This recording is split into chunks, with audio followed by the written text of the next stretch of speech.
Diana Denmark here. I'm doing something a wee bit different today. I'm not using my usual setup. I'm just here in my office with a mic.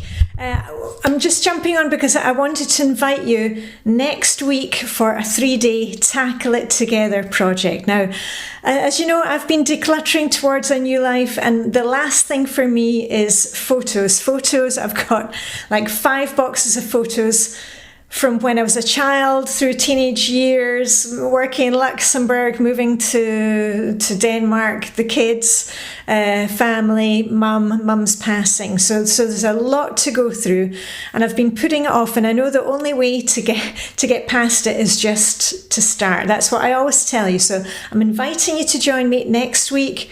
We're going to be working for 3 days, 10-minute sessions over 3 days. I'll put together a little Facebook group if you want to do that. Not a Facebook group, a Facebook event. That way you can also post your photos. You don't need to be on Facebook or Instagram. Just join me next week, and I've got a little packing list for you.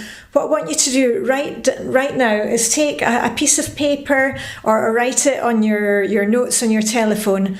I want you to decide what is it that you want to achieve. Where are you going to be working? Is it on a shelf in your kitchen? Is it a drawer in your bedroom? Have you got boxes in your basement? What is the thing that you really want to tackle, or what's the thing that you've been putting off? That's a better way to put it.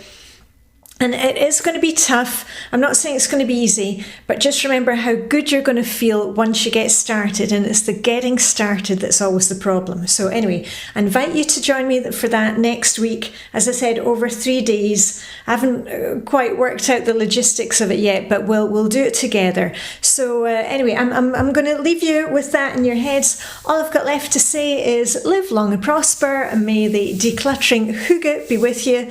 As always, I would appreciate a little emoji comment. But anyway, see you next week with a rah, rah, rah. Okay, bye for now.